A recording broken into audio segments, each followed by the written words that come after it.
నమస్తే. ప్రస్తుతం మనం సెక్రటేరియట్ దగ్గరలో ఉన్నాం. సెక్రటేరియట్ దగ్గరలో కూడా చాలా వరకు భారీ బందోబస్తు రోజులు ఇక్కడ పోలీస్ బందోబస్తు కావచ్చు, చాలా మంది ఇంటెలిజెన్స్ కావచ్చు, చాలా మంది మీడియా కూడా చాలా మంది వచ్చిన పరిస్థితి. ఏదైతే నిరుద్యోగులు పెద్ద ఎత్తున లక్షల సంఖ్యలో కూడా ఇక్కడికి ముట్టడికి వస్తున్నామని చెప్పేసి దాదాపు చాలా రోజుల నుంచి కూడా గత నెల నుంచి కూడా 4వ తేదీ నాడు సెక్రటేరియట్ ముట్ట ఉండబోతుంది. ఎందుకంటే ఈ ప్రభుత్వం ఉద్యోగాలు ఇవ్వట్లేదు. ఏదైతే ప్రభుత్వంలో 2 లక్షల ఉద్యోగాలు ఇస్తా అని చెప్పిందో ప్రభుత్వం ఇప్పటికీ 12,000 ఉద్యోగాలు ఇచ్చి గత ప్రభుత్వం ఇచ్చినటువంటి ఉద్యోగాల్ని నియామక పత్రాలు ఇచ్చి మేమే ఉద్యోగాలు ఇచ్చాం, అసలు ఉద్యోగాలు ఇస్తేనే ప్రొటెస్ట్ చేస్తున్నారని చెప్పేసి రేవంత్ రెడ్డి వ్యాఖ్యలను తప్పుపడుతూ ఖచ్చితంగా పెద్ద ఎత్తున కూడా మేము ఉద్యమానికి దారి తీస్తాం. ఇప్పుడు సెక్రటేరియట్ ముట్టడి మొన్నటిదాకా కూడా ప్రతి జిల్లా వ్యాప్తంగా పోస్టర్ల ఆవిష్కరణ కూడా చేసిన పరిస్థితి ఇక్కడ చూసుకోవచ్చు. పెద్ద ఎత్తున పోలీస్ బందోబస్తు సిటీలో ఉన్న పోలీస్ బందోబస్తు మొత్తం ఇక్కడికే వచ్చినట్టుగా తలపించే విధంగా కూడా పెద్ద ఎత్తున బారికేడ్లు కావచ్చు, ఇక్కడ ఈ డిసిఎంలు వాళ్ళను వచ్చిన స్టూడెంట్స్ అందరినీ తీసుకెళ్లిపోవడానికి డిసిఎంలు కావచ్చు, పోలీస్ బందోబస్తు కూడా పెద్ద ఎత్తున కూడా ఎక్కడికక్కడ సెక్రటేరియట్ తోటి నలుమూలల పోలీసులు వ్యాపించిన పరిస్థితి.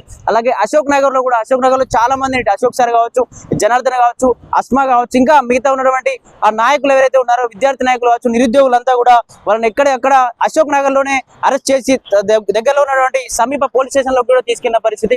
వీళ్ళందరినీ ఖచ్చితంగా అసలు ఎందుకు అరెస్ట్ చేయాల్సి వస్తుంది, నిజంగా మేము ఓన్లీ ప్లకార్డ్స్ పట్టుకొని దీనికి సంబంధించి అక్కడ ప్రొటెస్ట్ తెలపడానికి మాత్రమే వెళ్తున్నాం అని చెప్పేసి కూడా నిరుద్యోగులు చెప్తా ఉన్నారు. మరి నిజంగా ఇప్పటికైతే ఎవరు ఇక్కడికి రాని పరిస్థితి. దాదాపు నిన్న సూర్యాపేటలో కూడా ప్రోగ్రామ్ ఉన్నందున సూర్యాపేట సంబంధించినటువంటి దగ్గరలో జనార్దన్ లాంటి వాళ్ళని కూడా అక్కడ అరెస్ట్ చేసిన పరిస్థితి. ప్రతి జిల్లా వ్యాప్తంగా కూడా పోస్టర్లు ఆవిష్కరించి జిల్లా వ్యాప్తంగా ఎవరైతే ఆ జిల్లాలో ఉన్నటువంటి ఆ జిల్లాలోని మండలంలోని గ్రామాల్లోని ఎంతమంది నిరుద్యోగులు ఉన్నారో వాళ్ళందరితో పాటు ఆ పెద్ద ఎత్తున కూడా ప్రోగ్రామ్స్ కండక్ట్ చేస్తూ ఉన్నారు జిల్లా వ్యాప్తంగా అని చెప్పేసి ఆ జిల్లాలో ఉన్న నిరుద్యోగులందరినీ కూడా ఎక్కడికక్కడ కట్టడి చేసి అరెస్ట్ చేసిన పరిస్థితి. అలాగే ఉస్మానియా యూనివర్సిటీలో కూడా చాలా మందిని అటు ఆజాద్ కావచ్చు, మిగతా విద్యార్థి నాయకులు, బహుజన సంబంధించిన విద్యార్థి నాయకులు కావచ్చు, ఉస్మానియా విద్యార్థి నాయకులందరినీ కూడా అక్కడ ఎక్కడికక్కడ ఉస్మానియా పోలీస్ స్టేషన్ లో కావచ్చు, హైదరాబాద్ లో ఉన్నటువంటి ఎక్కడెక్కడ ఇన్స్టిట్యూషన్స్ ఉన్నాయో ఎక్కడెక్కడ నుంచి అయితే విద్యార్థులు బయటకు వస్తా ఉన్నారో అక్కడ వాళ్ళందరినీ కూడా అక్కడనే పొద్దున కొందరిని నైట్ కొందరిని అరెస్ట్ చేసిన పరిస్థితి. ఇక్కడికైతే ప్రస్తుతం ఆ సెక్రటేరియట్ దగ్గరలో ఉన్నాం. సెక్రటేరియట్ లో చాలా మంది పోలీస్ బందోబస్తుగా ఉన్న పరిస్థితి. ఈ బందోబస్తుల నడుమ మన నిజంగా నిరుద్యోగులు వచ్చే ఛాన్స్ ఉందా? మన నిరుద్యోగులు దాదాపు ఇప్పటికే చాలా మంది కూడా అరెస్ట్ చేసిన పరిస్థితి. వేల సంఖ్యలో కూడా ఇక్కడికక్కడ అశోక్ నగర్ లో కావచ్చు, హైదరాబాద్ లోని ఇన్స్టిట్యూట్ లో కావచ్చు, ఎక్కడ ఎంతమంది నిరుద్యోగులు ఏ రూమ్లలో ఉంటారో అక్కడ కూడా వాళ్ళని కొందరిని పొద్దున కొందరు నైట్ ఎక్కడెక్కడ అరెస్ట్ చేసిన పరిస్థితి. ఎన్ని అరెస్ట్ చేసినా ఖచ్చితంగా మరో ఉదయం మళ్ళీ చేసి తీరుతామని చెప్పేసి కూడా నిరుద్యోగులు ప్రతి రోజు చెప్తూ వస్తా ఉన్నారు. అటు జనార్దన్ కావచ్చు, అస్మా కావచ్చు, ఇటు మోతిలాల్ కావచ్చు, పెద్ద ఎత్తున కూడా ఒకప్పుడు నిరాహార దీక్షలు చేసిరు. గత ప్రభుత్వం కూడా ఈ నిరుద్యోగులకు అన్యాయం చేసింది. ఈ ప్రభుత్వం తీసుకొచ్చిన ప్రధాన పాత్ర నిరుద్యోగులు ఉంటది, కానీ కావాలనే ఇట్లా పాల్పడతా ఉంది. ప్రభుత్వం వచ్చిన తర్వాత గత ప్రభుత్వం ఇచ్చినటువంటి ఆ ఉద్యోగాలు నియామక పత్రాలు ఇచ్చి ఇప్పుడు మేమే ఉద్యోగాలు ఇచ్చాం, 2 లక్షల ఉద్యోగాలు ఇచ్చామని చెప్పేసి చెప్పడమే కాకుండా ఉద్యోగాలు ఇస్తామంటే దీనికి సంబంధించి ఉద్యోగాలు ఇస్తామని జాబ్ క్యాలెండర్ బయట పెడతామంటే కావాలనే ప్రొటెస్ట్ చేస్తా ఉన్నారు వద్దు అని నిరుద్యోగులు. కొందరు పార్టీల బలోపేతంతో ఇలా చేస్తా ఉన్నారని చెప్పేసి పెద్ద ఎత్తున కూడా మాట్లాడుతూ వస్తా ఉన్నారు. దీనికి సంబంధించి నిజంగా అసలు కాంగ్రెస్ పార్టీ ఎటువంటి ఛాన్స్ తీసుకోబోతోంది? ఇప్పటికైతే ఎక్కడెక్కడ అరెస్టులు అయితే పూర్తయిన పరిస్థితి. మరి ఇక్కడికి ఎవరు రాబోతా ఉన్నారు? ఇక్కడ పెద్ద ఎత్తున కూడా భారీ బందోబస్తు చూసుకోవచ్చు. పోలీసులు కావచ్చు, దీనికి సంబంధించిన వ్యాన్లు కూడా ఎక్కడెక్కడ పోలీస్ స్టేషన్ పరిధిలో ఉన్న పరిస్థితి. ఇక్కడ అరెస్ట్ చేసుకోవడానికి ఆ డిసిఎంలు కావచ్చు ఇవన్నీ కూడా ఇక్కడ ఉన్న పరిస్థితి. నిజంగా మరి ఎంతమంది విద్యార్థులు రాబోతా ఉన్నారు? ఒకవేళ వస్తే అసలు మరి ప్రభుత్వం ఎందుకు ఇంకా వీరి పట్ల అసలు ఎందుకని మాట్లాడలేకుండా పోతుంది? అసలు నిజంగా విద్యార్థులందరూ వస్తే అరెస్ట్ చేసి మరి సాయంత్రం రిలీజ్ చేశారు. కొందరు ఏం చెప్తా ఉన్నారు అంటే అశోక్ సార్ కావచ్చు, మిగతా విద్యార్థి నాయకులు కావచ్చు, ఆ ఇన్స్టిట్యూట్ సంబంధించినటువంటి అశోక్ సార్ లాంటి చాలా మందిని కూడా రాత్రి కనీసం పోలీస్ డ్రెస్ లేకుండా మఫ్తీలో వచ్చి అరెస్ట్ చేసి తీసుకెళ్ళారు. మరి అరెస్ట్ చేశారా లేకపోతే ఎక్కడైనా తీసుకెళ్లారా అని చెప్పేసి కూడా ఒక క్వశ్చన్ మార్క్ అయితే మిగులుతుంది.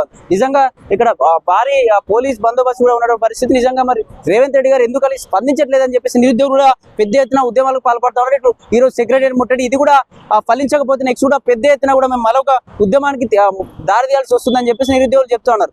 మరి ఎందుకు వీళ్ళకి సంబంధించిన డిఎస్సి కావచ్చు, గ్రూప్ 1 గ్రూప్ 2 సంబంధించినటువంటి కొన్ని ఉద్యోగులు కూడా అమ్ముకుంటా ఉన్నారని చెప్పేసి కొన్ని అలిగేషన్స్ వస్తా ఉన్నాయి. మరి అమ్ముకుంటున్న విషయంలో ఎందుకని ఈ నిరుద్యోగులు కావచ్చు ఎందుకు దీనికి సంబంధించి ఎందుకు బయటకు పెట్టలేకపోతున్నారు? మరి అమ్ముకుంటా ఉన్నారా? మరి అసలు ఏం జరుగుతుంది?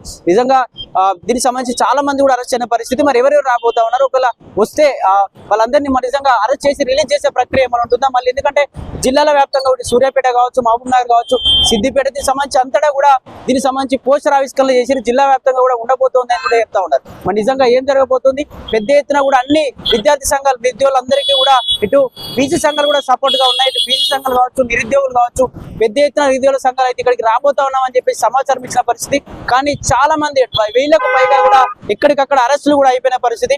ప్రస్తుతం అయితే సెక్రటరియట్ లో ఈ విధంగా ఒక పెద్ద ఎత్తున పోలీస్ బందోబస్తు అరెస్ట్ చేసి తీసుకెళ్లడానికి పెద్ద ఎత్తున కూడా ప్రణాళికలు చేశారు. ఎక్కడెక్కడ ఇన్స్టిట్యూట్లు ఉన్నాయి, ఎక్కడెక్కడ దీనికి సంబంధించిన నిరుద్యోగులు ఎక్కడెక్కడ ఏ రూమ్లలో ఉంటారు, ఏ ఏరియాలో అశోక్ నగర్ కావచ్చు, చిక్కడపల్లి లైబ్రరీలో కావచ్చు, ఎక్కడెక్కడ ఏ ఉద్యోగులు ఉంటారు, నిరుద్యోగులు ఉంటారు అని చెప్పేసి వాళ్ళందరినీ కూడా ఎక్కడికక్కడ ఏరివేసి వాళ్ళందరినీ దగ్గరలో ఉన్న పిఎస్ లో తీసుకెళ్లి అరెస్ట్ చేసిన పరిస్థితి.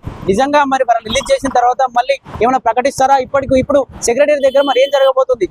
ఈ భారీ బందోబస్తు చూస్తే పెద్ద ఎత్తున కూడా బీఆర్ఎస్ కావచ్చు, బీజేపీ కూడా నిరుద్యోగులకు దీనికి సంబంధించి వాళ్ళకి సపోర్ట్ చేస్తూ వస్తుంది. మరి బీజేపీ నుంచి ఎవరైనా నాయకులు ఇక్కడికి వచ్చే పరిస్థితి ఉందా? నిరుద్యోగుల పక్షాన లేకపోతే బీఆర్ఎస్ కూడా సపోర్ట్ చేస్తుంది కాబట్టి బీఆర్ఎస్ ఏమైనా వచ్చే ఛాన్స్ ఉందా? ఇతర సంఘాలు సపోర్ట్ చేస్తున్నాయి కాబట్టి ఎవరెవరు ఎక్కడి నుంచి వస్తారు సెక్రటరియట్ ముట్టడికి అని చెప్పేసి పెద్ద ఎత్తున పోలీసులు కావచ్చు, ఇంటెలిజెన్స్ వ్యవస్థ కావచ్చు, పెద్ద ఎత్తున కూడా సెక్రటరియట్ చుట్టూ కూడా ఉండడం పరిస్థితి. మరి నిజంగా ఇక్కడ ఏం జరగబోతుంది? ఒకవేళ వస్తే వాళ్ళు అరెస్ట్ చేసి నెక్స్ట్ పరిణామాలు ఏ ఉండబోతున్నాయి? మరి రేవంత్ రెడ్డి ఇప్పటికైనా స్పందిస్తారా? వీటికి సంబంధించి ఎప్పుడు కూడా మాట్లాడని పరిస్థితి. ఉద్యోగాలు అంత పెద్ద ఎత్తున 10,000 మందితో కూడా ధర్నా చౌక్ లో ప్రోగ్రామ్ చేస్తే కూడా వాటిపైన మాట్లాడిన పరిస్థితి. వీళ్ళు ఎంత ఉద్యమాలు చేసినా కావాలనే బీఆర్ఎస్ పార్టీ, బీజేపీ పార్టీ వీళ్ళను కావాలనే మభ్యపెట్టి రెచ్చగొడతా ఉంది, కావాలనే బురద జల్లే ప్రయత్నం చేస్తా ఉంది. మేము ఉద్యోగాలు ఇస్తామంటే వీళ్ళందరినీ ప్రొటెక్ట్ చేయడం ఏంటి అని చెప్పేసి మాట్లాడతాం. ఈ రోజు అయితే కాంగ్రెస్ సంబంధించినటువంటి ఏఐసిసి అధ్యక్షుడు ఖర్గే గారు రావడం జరుగుతుంది ఇక్కడికి. మరి అదే వస్తున్నది అదునుగా ఈ రోజు ఖచ్చితంగా సెక్రటరీ ముట్టడి పెట్టుకున్నారని చెప్పేసి కూడా ప్రభుత్వం చెప్తా ఉంది. మరి నిజంగా దీనికి సంబంధించి ఖర్గే గారు అయితే ఈ రోజు రాబోతున్నారు. అతనికి తెలిసే ఏంది పరిస్థితి? మరి ఇక్కడ నుంచి మళ్ళీ అక్కడికి వెళ్ళా ఏమైనా విద్యార్థులు ఏమైనా ఖర్గే గారి దగ్గరికి వెళ్ళి మాట్లాడే ప్రయత్నం ఏమైనా చేస్తా ఉన్నారా? ఒకవేళ ఖర్గే గారి దగ్గరికి విద్యార్థి నాయకులు కావచ్చు, నిరుద్యోగులు వెళ్ళి ఏమైనా మాట్లాడే పరిస్థితి ఉంటుందా? మరి నిజంగా రేవంత్ రెడ్డి గారు అక్కడికి స్వాగతించే పరిస్థితులు ఉంటాయని చెప్పేసి తెలుసుకోవాలి. అసలు నిరుద్యోగులు ఎంతమంది రాబోతున్నారు, ఒకవేళ వస్తే ఏంటి ఇక్కడ పరిణామాలు అని చెప్పేసి చూడాల్సిన అవసరం.